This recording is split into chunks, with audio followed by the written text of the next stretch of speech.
I'm going to go ahead and get started. I hope you have lots of questions at the end, so I want to be sure that we have enough time. My name is Jodie Foley. I work here at the Historical Society. I serve as the State Archivist for Montana. Basically, that just means I get to open up other people's mail and I get paid for it. So I'm a very happy woman. So tonight, I hope you think that you're in for a treat. I think you are.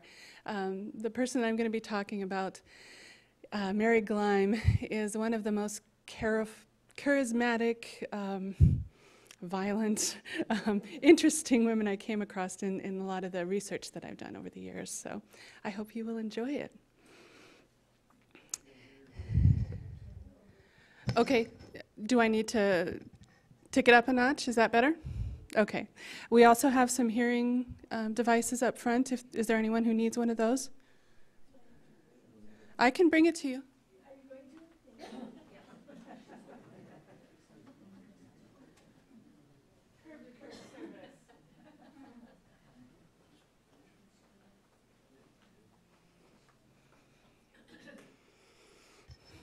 to? All right. I'm sorry?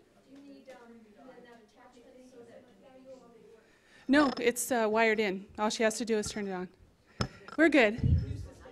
Oh no, is there anyone else who needs one? Okay, good. Get all that taken care of at the first here. All right. Madams have been the subject of debate as long as the skin trade has been plied.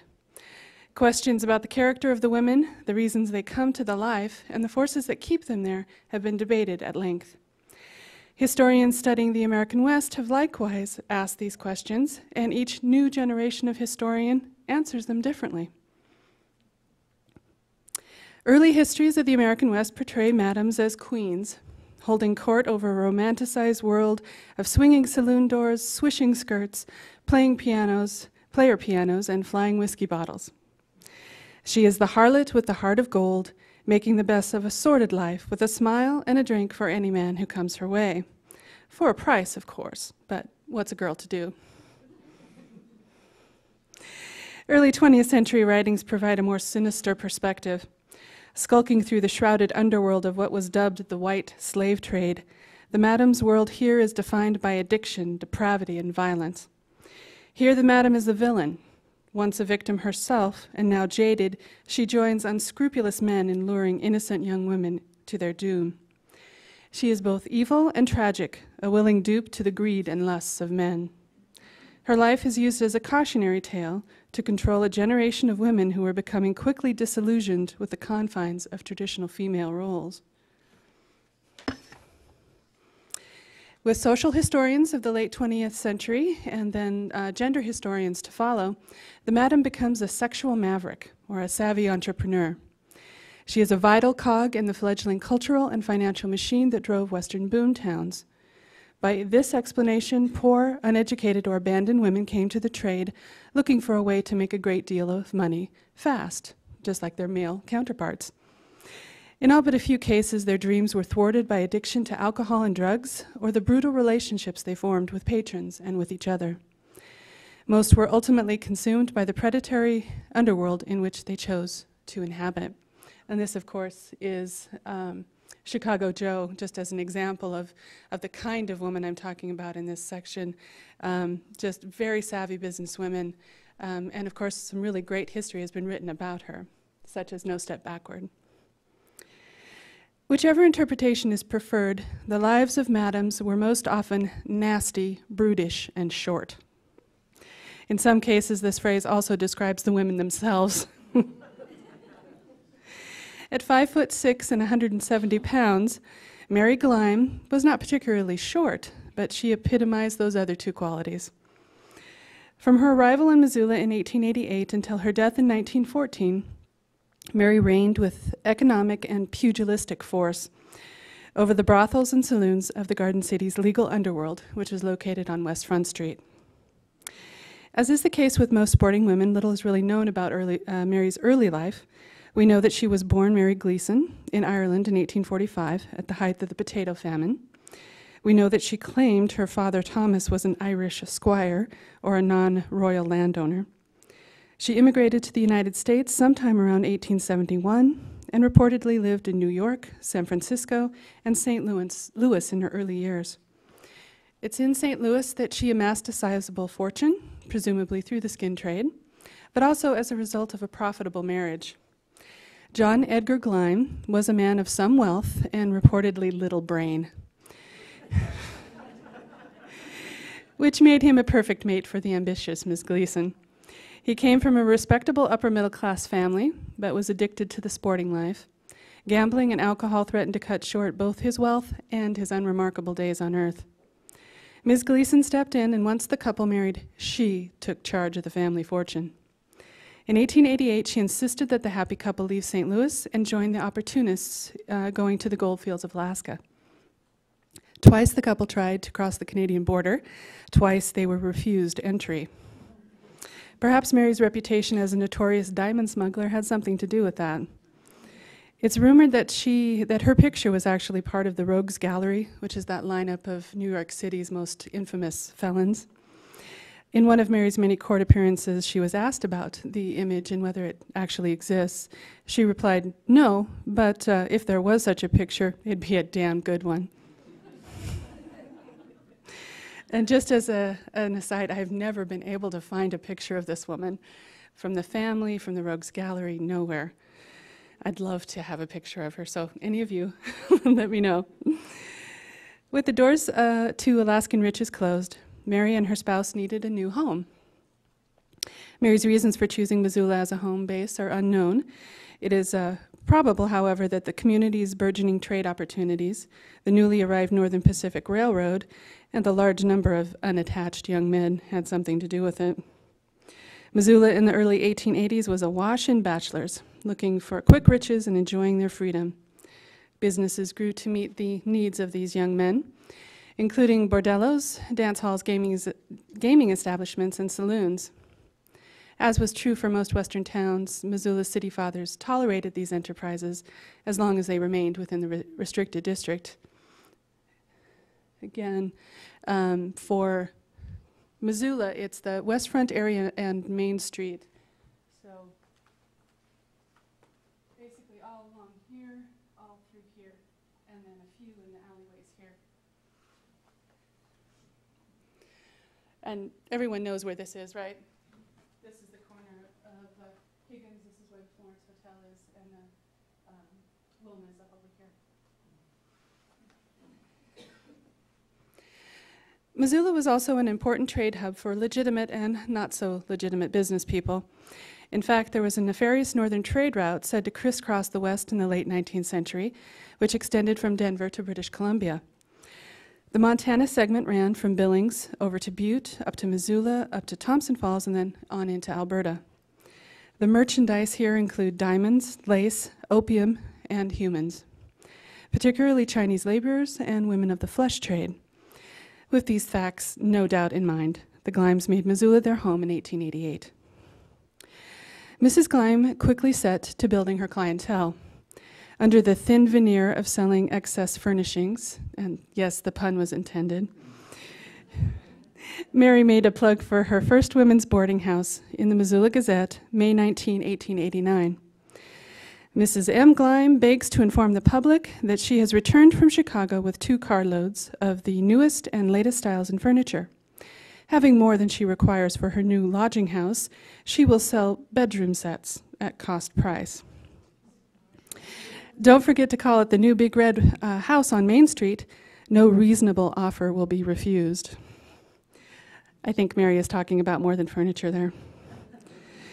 In less than a year, Mary Gleim expanded her holdings on West Front Street to include 8 residential and commercial buildings, which formed a large portion of the existing structures.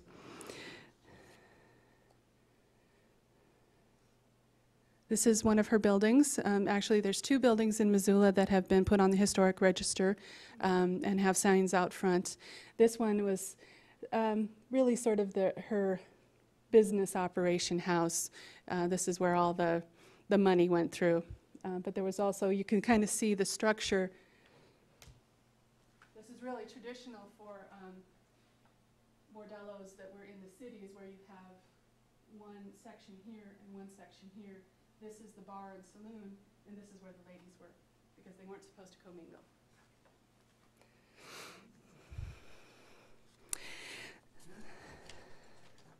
Almost as quickly as she accumulated property, Mary accumulated enemies, both real and imagined. She earned a reputation as, quote-unquote, a relentless hater, appearing frequently before the county judge on charges stemming from drunken rages. Missoula County court records show convictions ranging from uttering loud and unusual noises in the early morning hours. I really want to know what that means.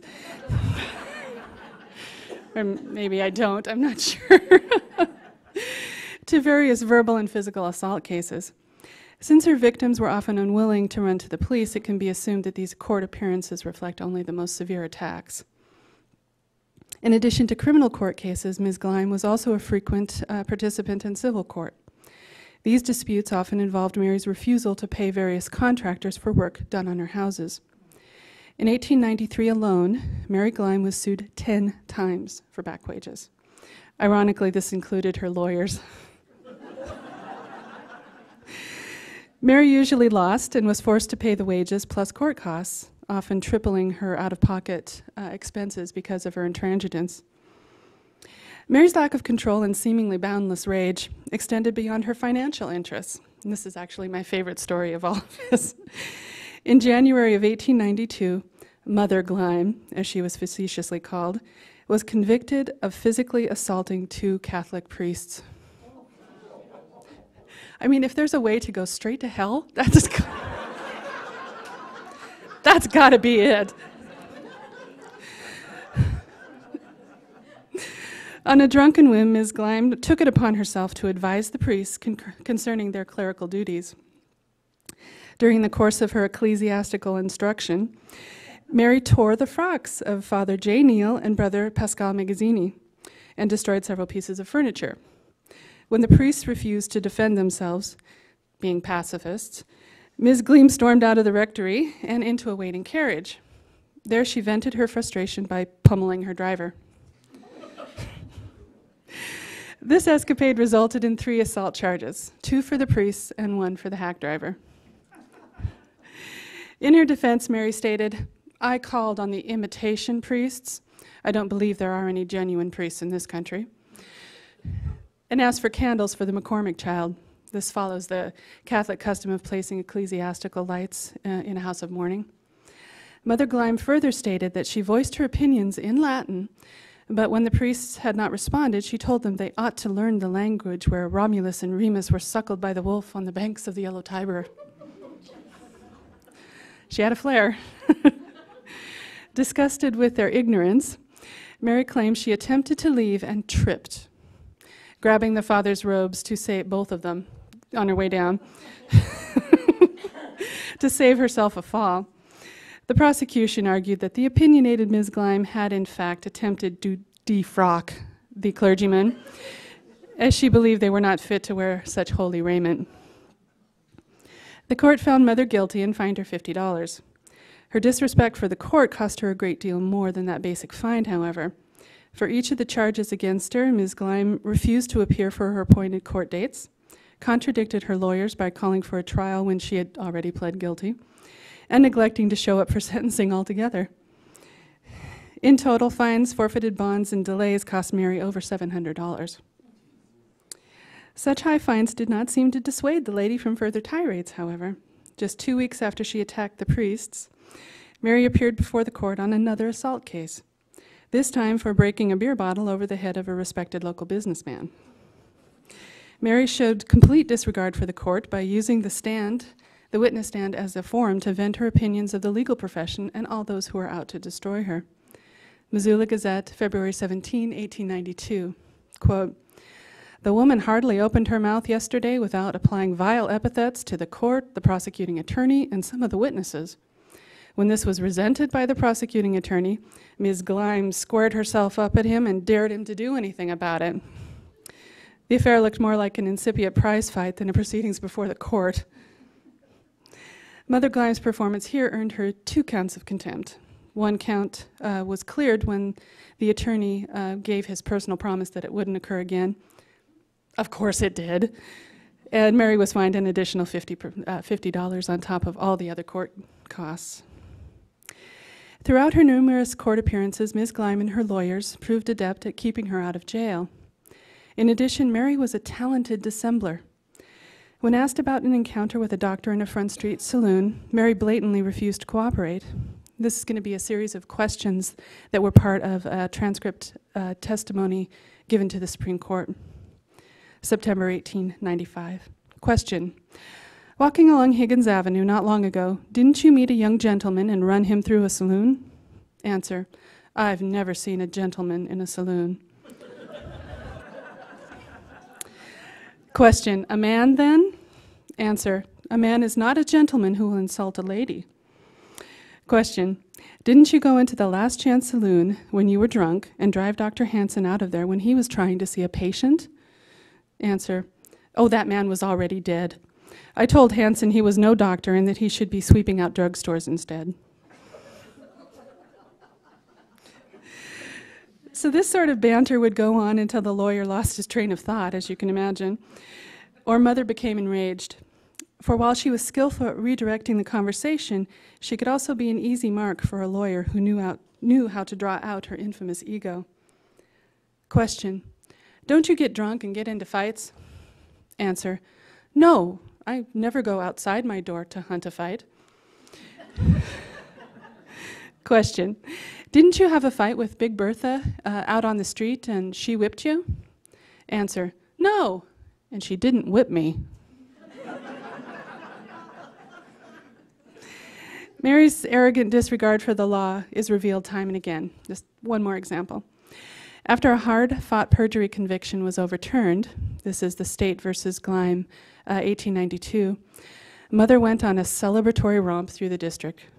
She purchased a bottle of wine at one point for a man who had been a member of the jury, then hoisted herself up onto a table in the crowded barroom and said, "That man and my money set me free."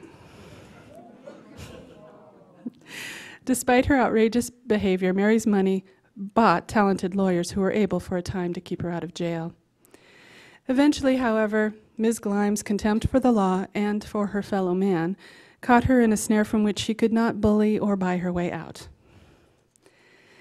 In the early morning hours of February 12, 1894, Missoula's red light district was rocked by an explosion. The explosion leveled the home of Bobby Burns, a West Front Street entrepreneur and longtime nemesis of Mary Gleim. Burns miraculously survived the blast and immediately offered a $500 reward for information leading to the capture of the culprits. The local newspapers indicate he knew precisely who the perpetrators were and was helping the authorities collect evidence. 2 arrests were made: Patrick Mason, a longtime resident of the Badlands, and William Reed, a black private in the U.S. 25th Infantry that was stationed at Fort Missoula at that time.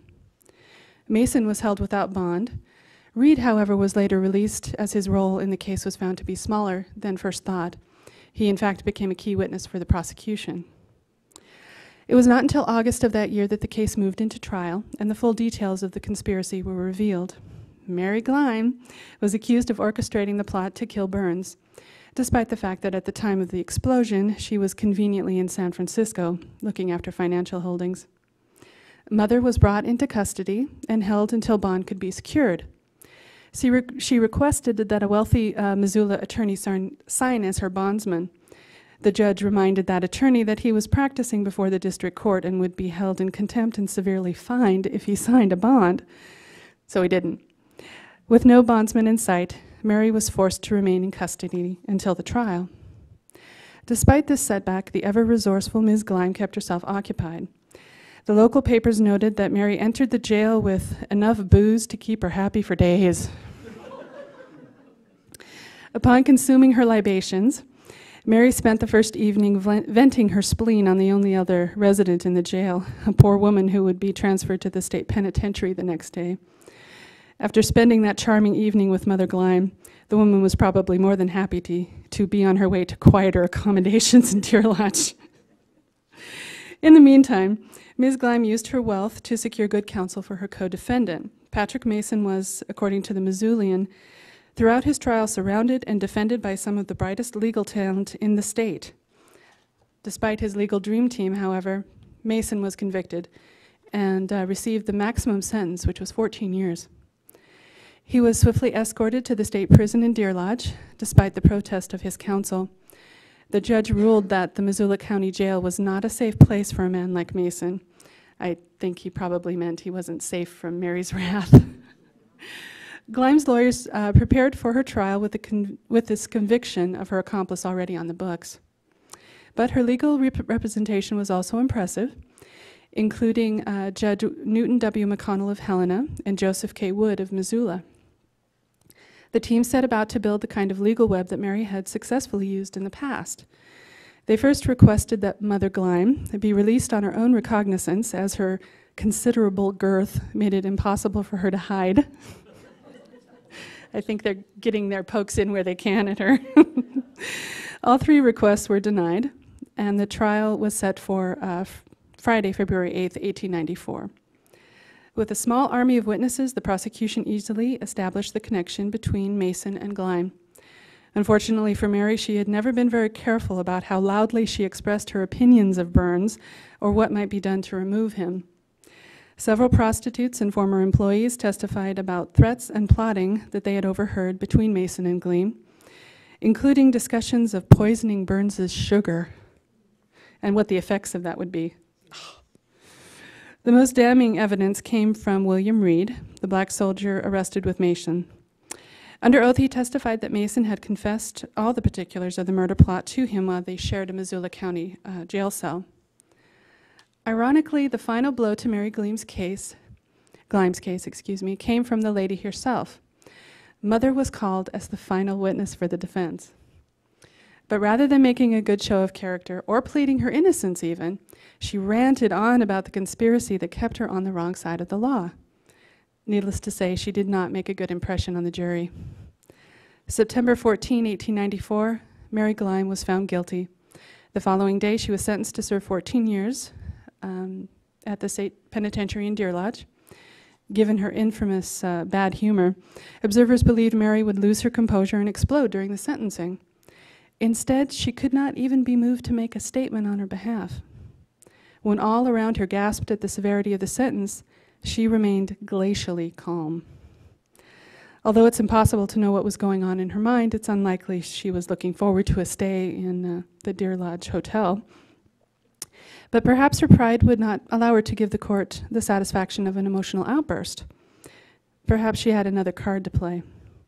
Nevertheless, on September 15, 1894, Mary Gleim entered the women's portion of the state prison. Her attorneys immediately filed an appeal, which was heard in November of the same year. The basis of the appeal was that one of the jurors was not a citizen of the United States, and two of the principal witnesses for the prosecution were convicted felons. The appeal was dismissed on the lower court level, but Mary's lawyers persisted and eventually obtained an appeal to the Montana Supreme Court. The Supreme Court overturned the lower court's decision and granted Ms. Gleim a new trial. Because most of the witnesses, who were transient habitués of the demi-monde, had wisely left the area soon after the trial, observers considered the retrial a mere formality. On October 30, 1895, Mary Gleim made a triumphant return to Missoula for her new trial. In an interview in the Missoulian, Gleim confided, "There is not a woman in the world who has been more persecuted than I. I have lots of data set aside that I will show to the people when time comes. They have had their day, but mine is coming."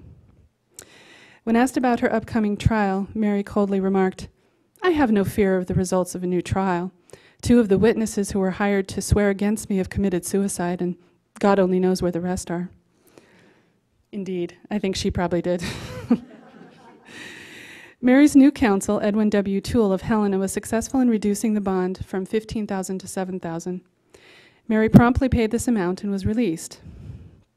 Her first act as a free woman was to regain control of her holdings in the Badlands, which of course meant she got into trouble.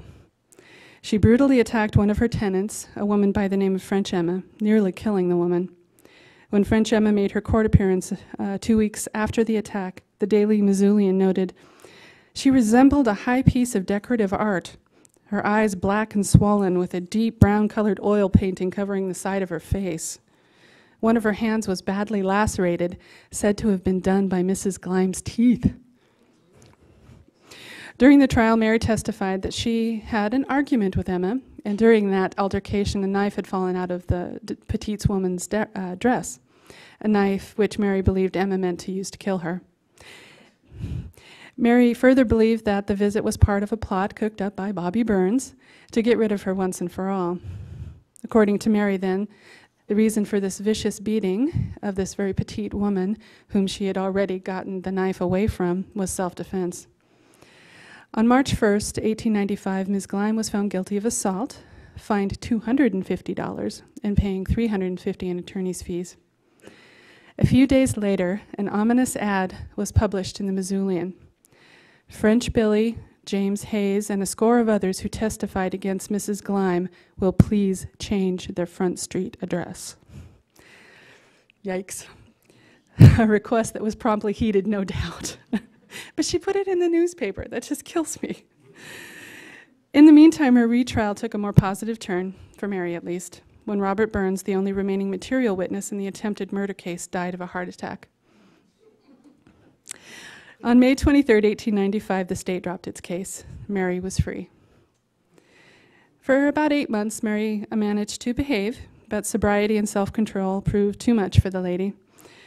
In February of 1896, she became embroiled in a rash of new alcohol-fueled assault cases, one verbal, one second degree, one third degree. Curiously, after this flurry of activity, Mary disappears from the Missoula County records altogether, and for years I couldn't figure out, did she, I don't know, find God and decide to be a good girl or what? But what actually happened is she actually finally got into Alaska. We found her, a wonderful woman who also does research on Mary, found, her name is Kim Kaufman. If you ever get a chance to see her portray Mary, do it. She is fabulous. Anyway, she found Mary in the 1900 census in Nome, Alaska. And those of you who know Alaska history, about that time was when the big gold rush was hitting. So she was up there making a lot of money, working besides folks like Wyatt and Josephine Earp, who had a saloon right down the street from her. It must have been a really interesting neighborhood.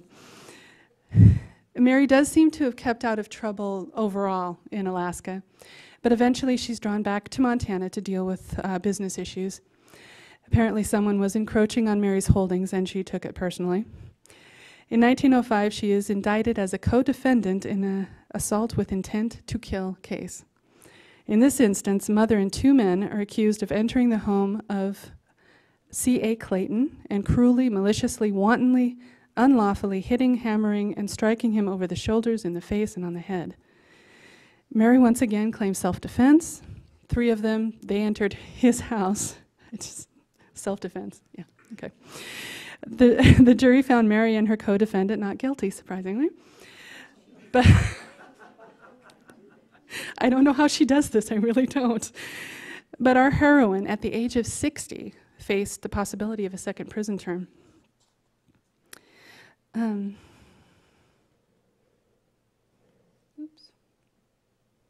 Before I go into what finally happened with Mary, I want to point out a few things about the red light district in Missoula.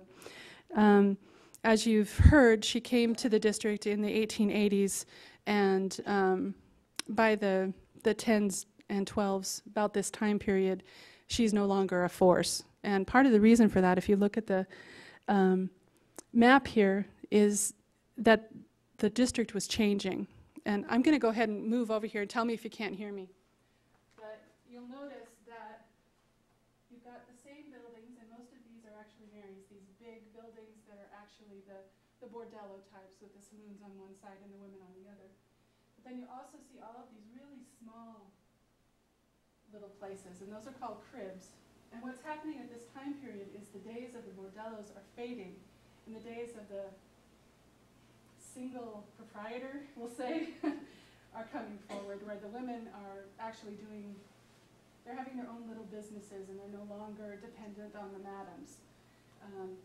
So by this time, you also see that the district is much more condensed. It used to extend quite a bit further and over into here and up over on the other side. progressive era laws are starting to really condense the district. They're basically putting boundaries around it. They're deciding when the women can be out, how much clothing they can wear. So they're really restricting the district. So not only is Mary getting old, but the world's changing around her.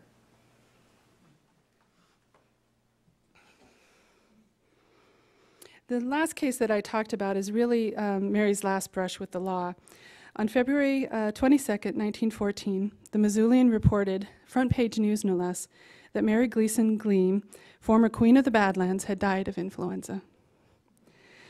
Despite recently having lost $135,000 in a failed brick-making business, her estate was still worth $150,000.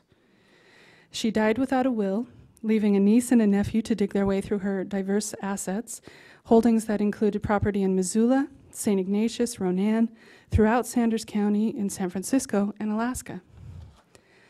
Mary Gleim's obituary pays tribute to her considerable physical strength, which she's shown, her education, her financial acumen, and her spontaneous acts of kindness.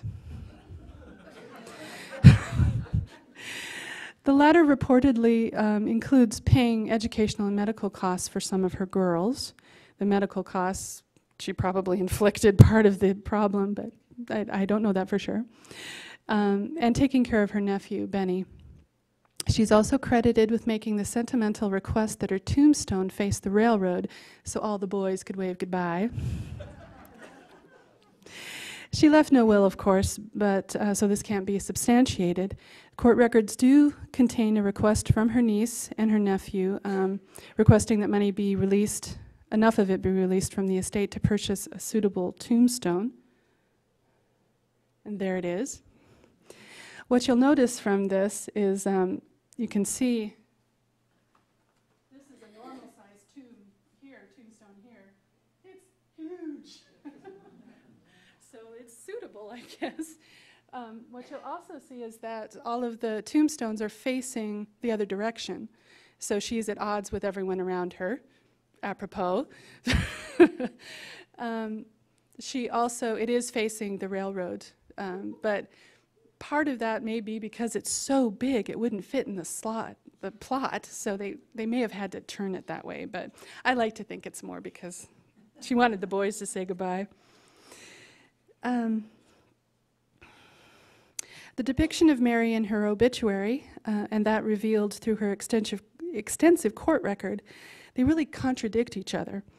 Again, you have this harlot with the heart of gold idea with someone who obviously was hell on wheels. The obituary may just stem from the need to remember the dead kindly, or for her contemporaries to fit her into the already established myth of the West.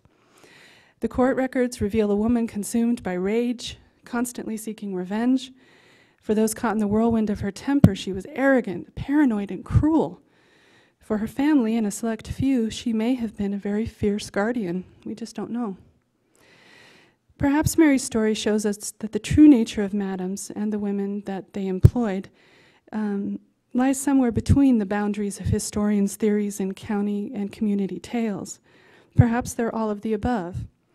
Sometimes women doing what was necessary to survive. Sometimes successful businesswomen who worked in the only venues that were really open to them. And sometimes just nasty women with nasty dispositions. Mary Gleim's life indicates just such a complex mixture. But I hope that you'll agree that spending this evening with her as we have, that at the very least she's entertaining and at the very best instructive. Thank you.